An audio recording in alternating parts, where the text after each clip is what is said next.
أعوذ بالله السميع العليم من الشيطان اللعين الرجيم.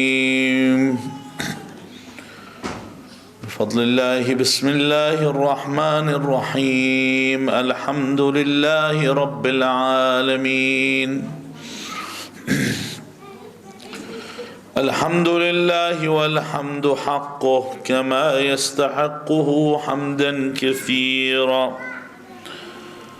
الحمد لله الذي هدانا لهذا وما كنا لنهتدي لولا أن هدانا الله.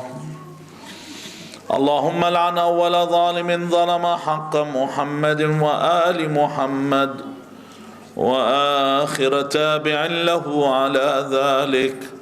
اللهم لعن العصابة التي جاهدت الحسين وشايعت وبايعت وتابعت على قتله. اللهم لعنهم جميعا. ثم الصلاة والسلام على خير خلق الله أجمعين محمد. اللهم صل على وعلى أهل بيته الطيبين الطاهرين واللعنة الدائمة على أعدائهم أجمعين. We spoke in the previous nights about death and dealing with the dead. Tonight we'll talk about grieving and what grieving actually is and what grieving is not, and how to deal with grieving and how to overcome your grief. Firstly, if I was to look up the word grief and to find the meaning of the word, you'll find that it is a form of suffering after affliction, or it's a form of distress after a loss. So grief is a feeling that we have. It's like an internal strain or internal suffocation. It's not an ailment or a sickness so that we can say there's a cure for it. It's more of a phenomenon. It's something that happens, and there is a process in order to deal with such a thing. The problem with grief, it has a dangerous effect if it's not understood and dealt with properly. It can bring about a feeling of hopelessness. It can bring about a feeling where I don't have any more ambition or any aspirations, or put me in a mode where I don't have any prospects in life. I don't want to change. I remain in a somber mood. I remain gloomy. In fact, it can bring you to the point where you begin to accuse your Creator, Allah, and have anger towards Allah for His decree of giving you this loss. And in fact, this is what you'll find a lot of people leave religion after some big thing that takes place. I remember once a man said to his family, he said to them, it's not that I don't believe in God anymore, but I don't love Him anymore because He took my wife. His wife had died. Or in the case of a more renowned story is the story of the physicist, the famous physicist Madame Curie, who was someone that we attribute radioactivity to.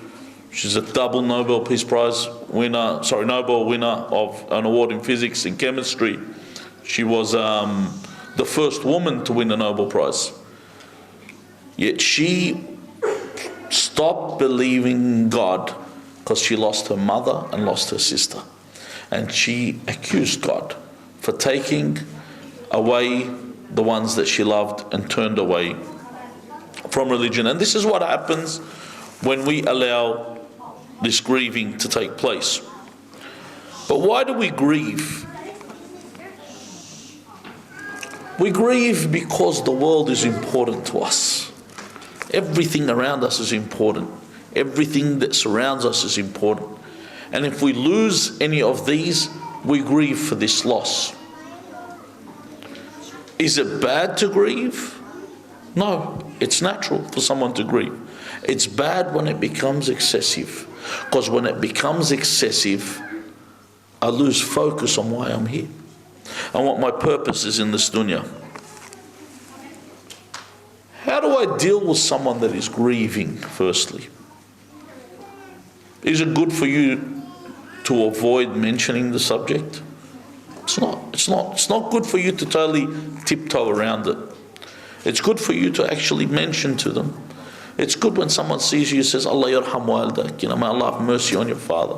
He was a good man. And it gives you that comfort that you feel he's still around because people are mentioning him, mentioning the name, and they understand your situation. And you shouldn't shun it if you're the one that's grieving. Someone says to you, may Allah have mercy on this person, or may Allah help you in your situation. You should say, no, I've got no issue, I'm focused. Don't be one of those people that pretends, because if you don't grieve properly, it's going to remain within and it affects you. And this is what begets other things that affect your body internally and mentally. If I allow it to stay within, I need to deal with it accordingly. I have to hurt, I suffer, I cry. And then I get back into my life, and this is what we call resilience. You never recover. This is something people say that you recover. You never recover. That's a fact. You just move on. Once one of my friends, his father had died, and he called me about 2 years after. He said, I still think about him. He said, how long's your father been? At that time my father had died for 7 years. And he said, when do you stop thinking about him? I say, you don't stop thinking. I said, you just move on. You accept. But you always remember them. And you have that feeling. Every now and then you will remember them. This is humane. This is normal. This is not abnormal. But the grieving process must take place. They say that time heals all wounds. That's not necessarily correct. Some wounds are just never healed. They're going to remain there. I have to know how to deal with them. Even when they try and describe one of the most audacious claims that they have is that 5-step process. Have you ever heard that when someone's given bad news and they say the first is denial, then anger, then depression, then bargaining, and then acceptance? That's a lie. It doesn't exist. Why? Because everyone grieves differently. It's not something where you move from one step to another. It's a bumpy ride. One day you have highs, one day you have lows. When you have a bad moment, when you're having a bad day, you'll start weeping over those you've lost. This is normal. When you're having a good day, these thoughts don't enter your head. So how I grieve is different. The other thing is, a lot of the times people equate grieving with depression. That has nothing to do with depression. It's different. Firstly, grieving, have you seen when someone's grieving because they've lost someone? They tell you, I've got a broken heart, or there's a hole. They have a hole in their heart. Why do you have a hole? Because you've lost something. You're yearning for something. Depression isn't yearning. It's not an emotion that you have. Depression's different. Depression is a mental illness. It's got to do with mental health. Grieving isn't mental health. This isn't something that requires mental assistance. This is something that requires me dealing with it and those around me. In fact, that's why we have these Majlis. We congregate. When Imam Ar-Rida alayhi salam,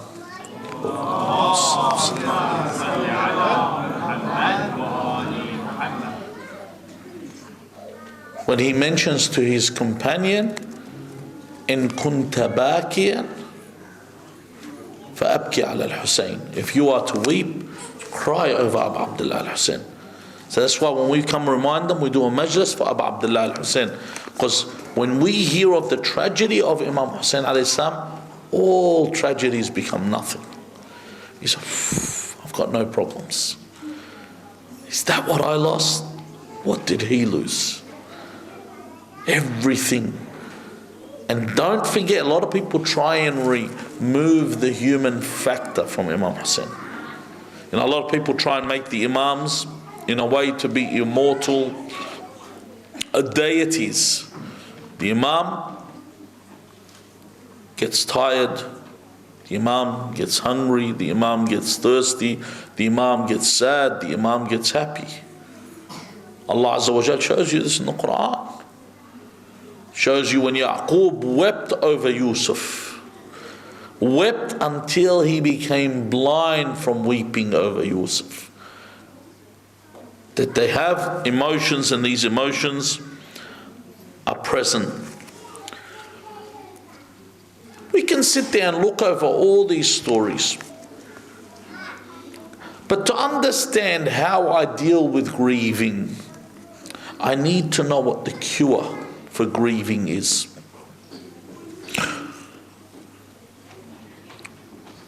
We are weak. As human beings, we're weak. We're deficient. This is why when someone has a plan that they want to undertake, why is the plan from the outset doomed to fail? Because we have a tendency to say, that's it, today I'm going to stop lying, or today I'm going to stop speeding, or today, I have all these plans in my head. And they always fail. Do you know why? Because I put the situation in my hands. Rather than say, oh Allah, help me to stop lying. Oh Allah, help me to stop swearing. Oh Allah, help me to stop speeding. Because there are times when you're all alone and a problem comes and you start crying. And you say, this is too much. This is too much for me to handle. And Allah responds. And Allah says, I know it is too much for you to handle. That's why I'm here. I'm the cure. Imam Ali ibn al-Hussein, Zayn al-Abidin, salawatullahi wa salamu alayhi, says,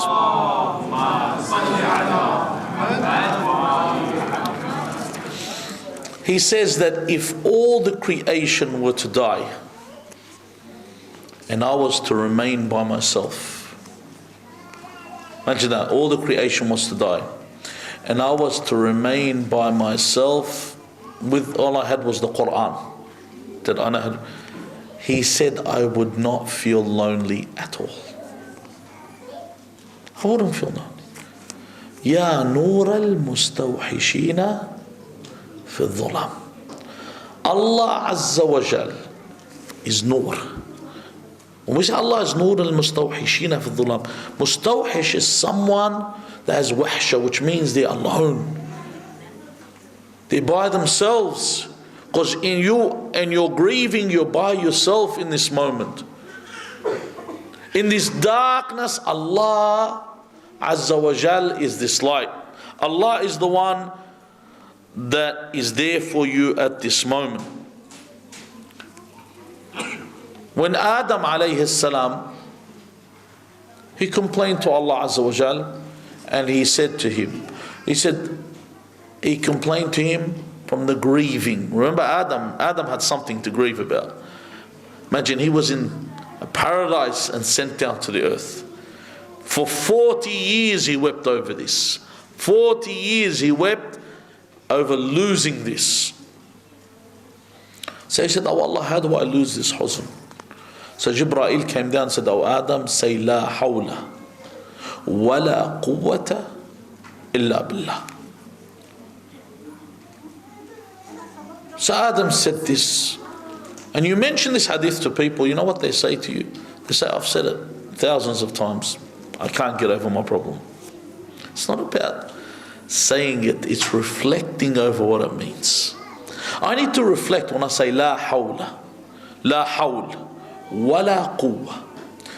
Hello, when we talk about the word hawl, you'll get a million explanations on what hawl is. You know, they say la hawl comes from, they say tahawul, change. Some say will. But what it's from, if you look in Nahj al-Balagha, Amir al-Mu'mineen explains it perfectly.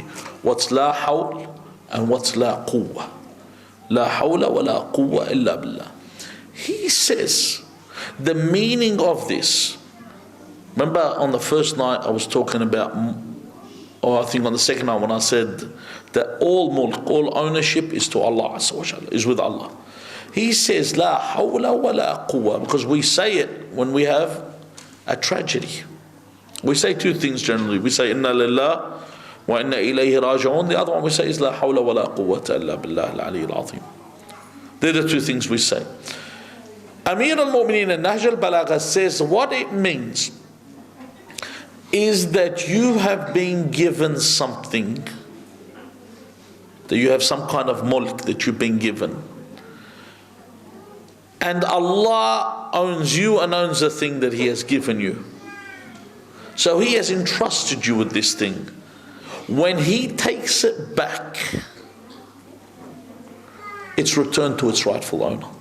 Like a library book. You can sit there and you can enjoy it, but you still have to take it back to the library eventually. You can't keep it forever. This whole world, when we say la hawla wa la quwwa, I'm talking about not the direct meaning, the actual meaning of what you're saying here is it all is God's. It's only with me for a moment. When I go back, it's with me forever. This is where I get it eternally. Here's just a taste of what the beauty of being with God is. I need to reflect over this.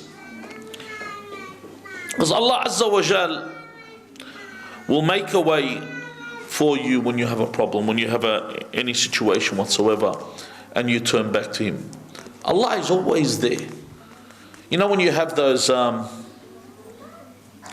Mormons, what do they call them? LDS, Church of the Latter-day Saints, when they come up to you and they want to preach to your religion. Once a friend of mine was on a train. I don't know if it was a Mormon or a Jehovah's Witness that was talking to him, but they started calling him towards God. It would have been a Jehovah's Witness, yeah, because Mormons carry the Book of Mormon. Jehovah's Witnesses carry the Bible.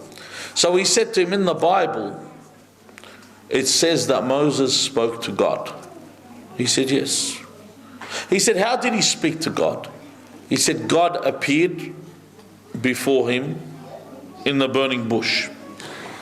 So he said, was God present there? And he spoke to Moses. He said, yes.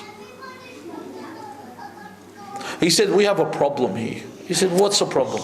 He said, if God was present talking to Moses, what if someone elsewhere needed God? What if someone somewhere else needed God? And then he said to him, because he was bringing him towards something, he said to him, and this is the same teachings that you have with Jesus. Jesus was the personification and the incarnation of God. So if He's present in one place, then how can He be everywhere? How can this be the case? How can God, as I mentioned on the previous nights, that Allah has to be the one that what? Sustains everything. Allah Azza wa Jal maintains everything. Allah allows everything to subsist. Allah doesn't go on vacation. He doesn't say, I'm away this week. Allah does not sleep. Allah does not get restless. لا تأخذه سنة ولا نوم. What does sinatum wala nawm mean? Sinatum, or nawm we know is sleep. La ta'khudhu sinatun is, it's not even a nap or a kip, it's less than that. The momentary lapse that you have. Allah does not even have a momentary lapse. Allah Azza wa Jal is always there. He never left. He never left you alone. Furthermore, sometimes when you call someone, you ask for someone's assistance, you may exhaust them, you may tire them out. Allah doesn't get exhausted, nor does He tire out. In fact, He mentions this in the Quran, in the same verse, وَلَا يَؤُودُهُ حَفْظُهُمَا.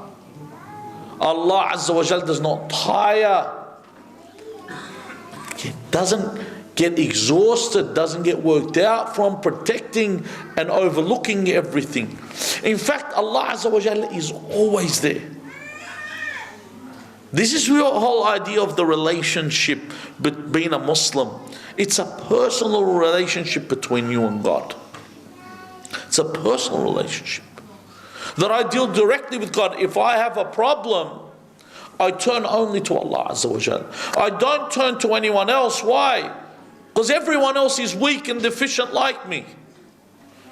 Alhamdulillah alladhi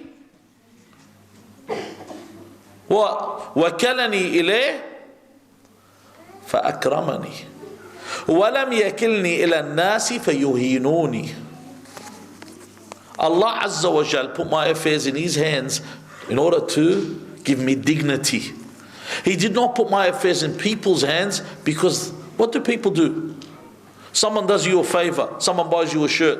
You still wearing that shirt I bought you? Looks good on you. If they help you out with something so small, they remind you about it over and over again. I was the one that introduced this guy to his wife. Every time I remind you, Khlasna, do you have to keep reminding me about this? Do you have to keep mentioning this? This is how humans are. They always remind you, I did this for you. I paid for dinner last night. They have to remind you of this. Allah Azza wa Jal doesn't do this. Allah Azza wa Jal, even when one of the biggest problems when people read the word ni'mah, and I'm going a bit off subject, but it's a very important point. People always associate this with what? When someone's rich, they start telling you how much amlak they have. If you tell them, why are you saying this? They go, فَأَمَّا بِنَعْمَةِ رَبِّكَ فَحَدِّثْ. Speak about the blessings of God. That's not what it means. Na'matullah is not your wealth. This isn't a ni'mah. This could be a ni'mah on you if you use it properly. It could be a blessing if you use it properly, but it could be a niqmah if you don't use it properly. It could be a curse upon you if you don't use it properly. When Imam al-Sadiq alayhi salam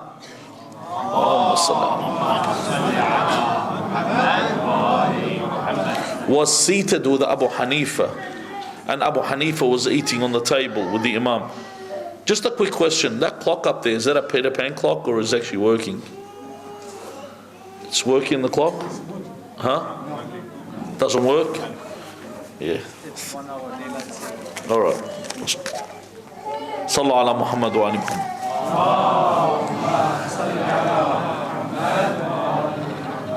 Alright. So he's sitting with Abu Hanifa, and he says, "Oh Abu Hanifa, I heard that you interpret the Quran with your own opinion, using conjecture." He says, "Yes." He said, "Did you not know Iblis was the first one to use his own opinion, his own conjecture, when he said that Adam was created from clay and you from earth, and you created me from fire, and I'm better than him? So you're using the same method." He said, "If I was to ask you about a verse, ثُمَّ لَتُسْأَلُنَّ يَوْمَئِذٍ عَنِ النَّعِيمِ, that you will be asked about the blessing on the Day of Judgment. What is an-na'im?" Once again, we go back to this blessing word. He says, an-na'im is what? He says it's food. So Imam al-Sadiq alayhi salam says to him, if it's food, He said, imagine after we eat, I ask you about, I maninak, I tell you, look, I fed you, and I ask you about, when someone does something for you and they remind you about it, or I charge you for it, what would you think of me? He said, I would say you are bakhil, you are stingy. He said, is this what you say about God? On the day of judgment, Allah Azza wa Jalla is going to say, look what I fed you. He said, what he's going to ask you about is us, Ahlul Bayt. This is the blessing that you'll be questioned about. Allah Azza wa Jalla has dignified you as humans. Does it not suffice you? Honestly, does it not suffice you that Allah commanded His most obedient creations, the angels, to prostrate to your grandfather, Adam alayhi salam? Allah has given us nobility. We degrade ourselves. We should only deal with Allah. Even at night when you have nothing to do. At night when you're by yourself, because we live in an antisocial society. No one visits people anymore. The whole world, everyone's working home. At night when you're all alone, you got no one to talk to, you have Allah. And when you engage in Salat al-Layl, when you pray Salat al-Layl, you have that moment with God where one man was a poor man. He wanted to marry the daughter of a rich man, a ruler. And his mum was a servant in their house. So he said to his mother to ask the girl if she'll marry me. There's people, they see something, they say, yes, he's struck, that's it, he wants to marry her. Doesn't care because they don't see in front of them, that's all they want. So the mother asks the girl said, I am the one that makes the decision, not my father, because it's my choice. And I will choose him and accept under one condition. She said, what's that? She said, he prays Salat al-Layl for 40 nights. After he prays 40 nights, then let him come and ask for my hand. So she tells her son that this is the situation. The son said, I'll pray for 100 nights, as long as I get what I want. The son begins to pray Salat al-Layl, night after night, because you develop something. When you're praying Salat al-Layl constantly, you develop a relationship. You develop a relationship with God. Night after night, 40 nights pass. And the son still hasn't asked. So the mother comes up to him and says, don't you want to go ask for this girl's hand? And he says, leave her. Inna li fil jannatu khayrun minna. I have better than her in paradise. This is not what I want anymore. Because he was marrying something, he was, as they say, hitting above his weight. He was marrying something way above what? He's from a poor family, she's from a rich family. And there's a difference in this. Because religiously, if you marry a girl that has lobster for breakfast, you have to give a lobster for breakfast. You can't say, listen, I have fish sticks, so you're going to come back down to me. No, the level she's at, that's the level that you have to. So don't sit there and try and hit for something that's going to be out of your way. Always look for something that's of your standard, of who you are and of your capability.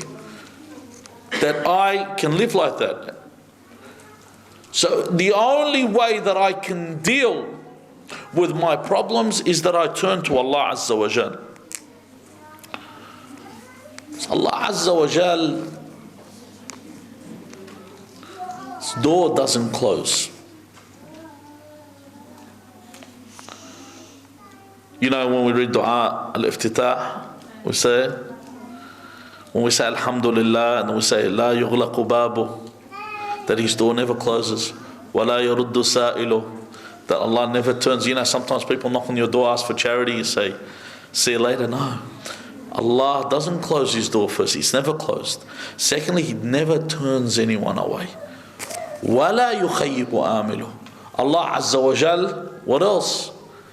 Never only not doesn't turn you down, doesn't let you down. People always let you down. Allah doesn't let you down. When I have a problem and I understand what I'm here for, when I have this understanding as to why I'm here, what the situation of, or the reasoning behind my presence on this earth. Why am I here? Then I understand what this loss is. When I lose someone, for example, when a parent loses a child, it's one of the most difficult things. It is the most difficult thing. There's nothing more difficult than losing a child. In fact, we have narrations on this.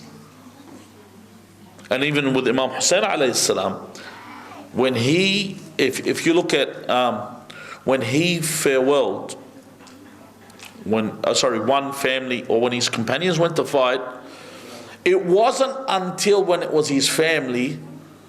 See, everyone that wanted to fight would ask for permission to fight. You know that.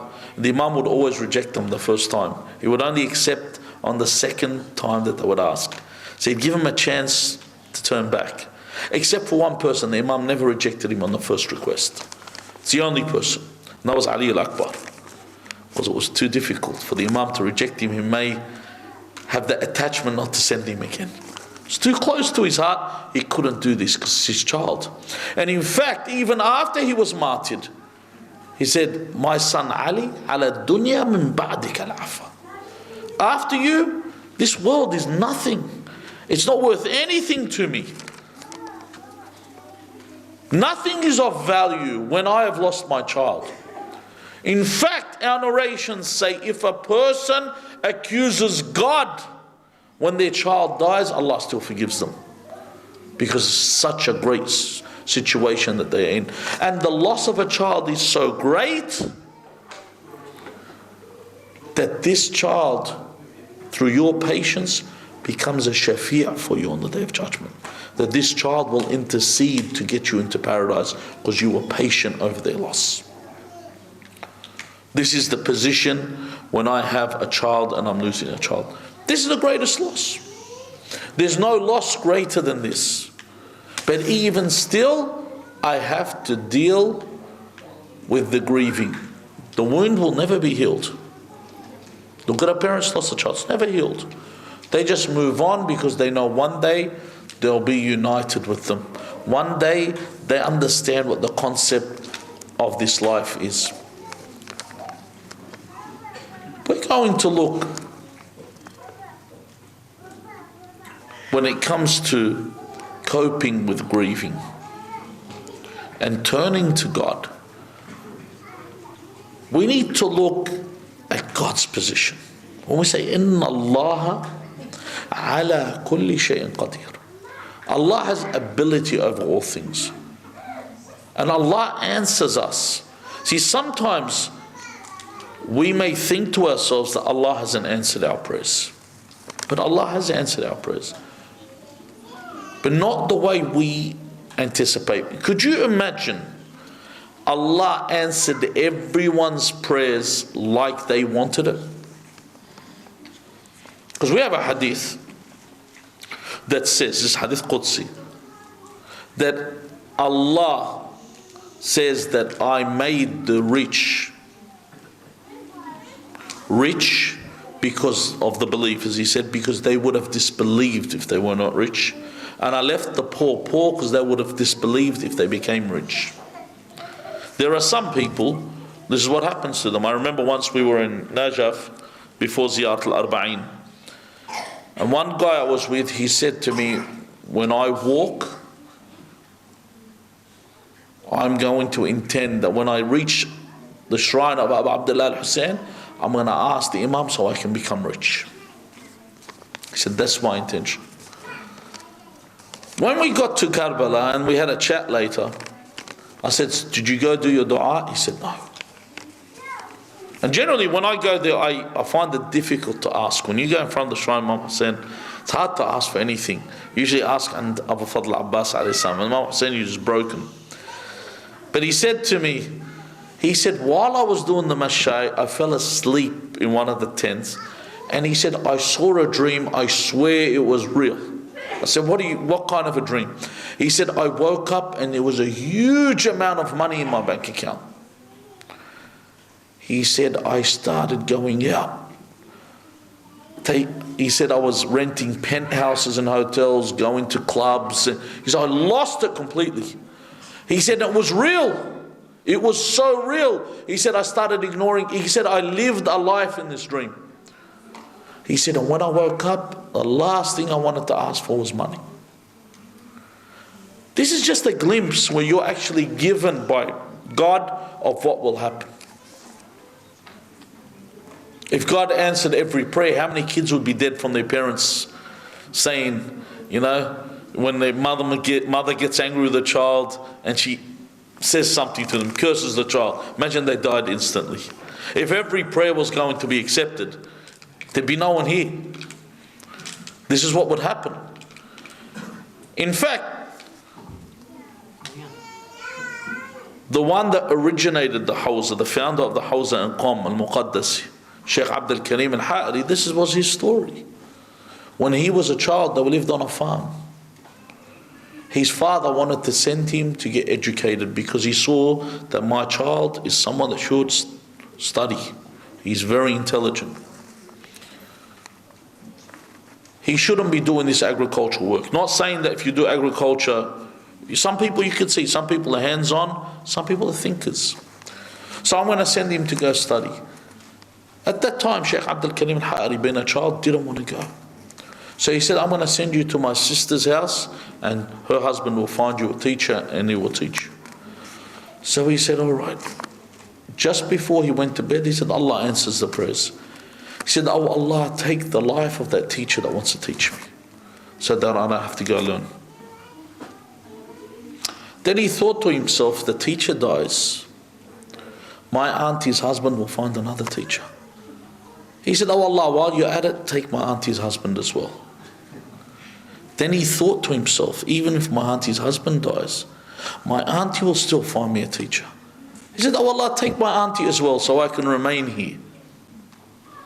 Now imagine Allah accepted this prayer in the way that He had wanted it and killed them all off. No one would be alive on the planet because everyone would be cursing everyone. What did He want? Allah gives you the ghaya, He gives you the target. He decides the route that you need to take to get to the target. That's why we don't say Allahumma hdina al-jannah. We say ihdina as-sirat al-mustaqim. We ask for the path, the upright path, because Allah knows the upright path. How do we know it? Sirat alladhina an'amta alayhim, ahl al-bayt. That's the upright path. That I need to know which route for me to take. How do I get this? What did He want? He wanted happiness. He thought by living on the farm he would be happier. But his dua was accepted because when he went and studied, he learned, he became a scholar, and he established the Hawza in Qom that many scholars come from right now. He's the one that founded it. His dua was accepted. His dua wasn't rejected. Allah Azza wa Jalla always answers your prayers. In some cases, the grieving is different.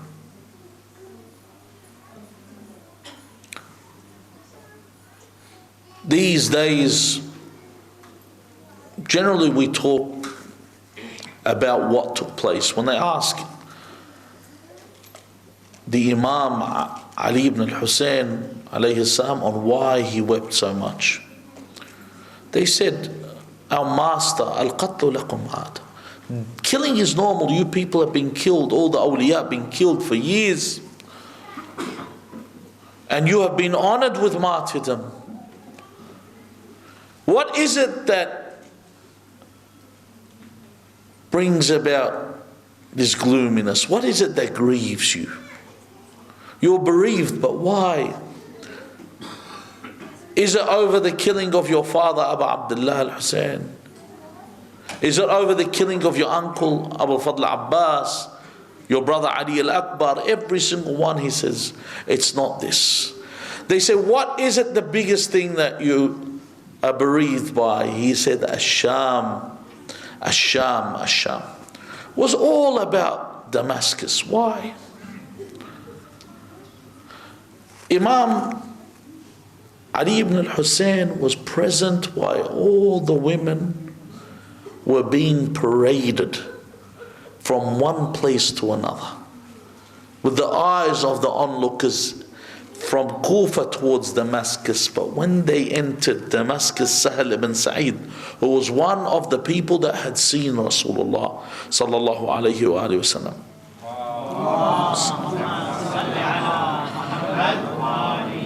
when they entered and he had seen all this commotion, and they were parading and they were celebrating and they were partying because they had overcome, they said, the enemies of God. And as they were brought in,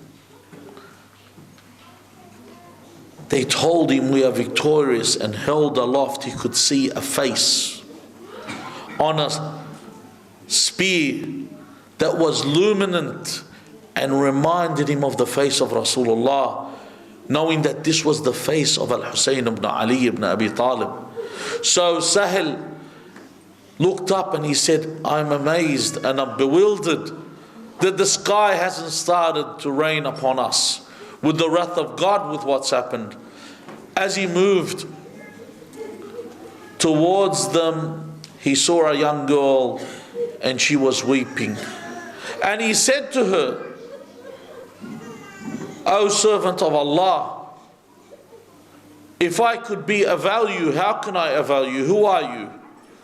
She said, I am Sukaina, the daughter of Hussein. She said, if you wish to help us, then make them move the spear from away from us, because of the looks upon us have made us feel humiliated with the looks of the men upon us in the state that we are in. So they were taken into the court of Yazid. And while Yazid was seated there, humiliating them, and in front of him they brought the head of Abu Abdullah Hussein alayhi salam. This head is used in what I want to end our discussion with. The grieving child for a parent. See, Yazid ibn Muawiyah placed these people, these prisoners, these holy bodies, in ruins. When I say in ruins, they weren't in a normal prison, a prison without a roof, where the sun comes down upon them and they feel the cold in the night. And he placed them in these ruins. Now in these ruins, while they were there was a child amongst them. A child that was 3 or 4 years old. The daughter of Imam Hussein. His daughter Ruqayya was there and she wept over him. And you know when a child weeps over their parents, what do they tell them? You know, your parent has gone on a trip, they're on a vacation, they will return later. You can't just automatically tell this child that your parent has died. They're an orphan. You can't give them this mention of the fact that you've lost your parent. Ruqayya was there weeping and weeping. And then she fell asleep. In her dream, she saw her father, Abu Abdullah Hussein. So when she woke up from the dream, she wept so much and she wouldn't stop.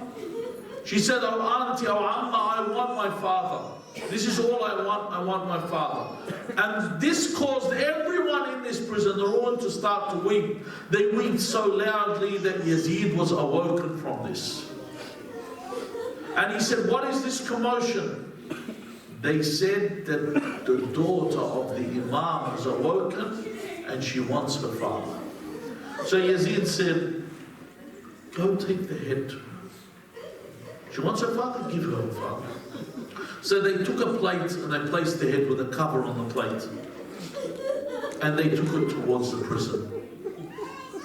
When they came to the prison, they gave the plate towards the prisoners, and the prisoners put it forward in front of Ruqayya. Ruqayya said, I'm not hungry.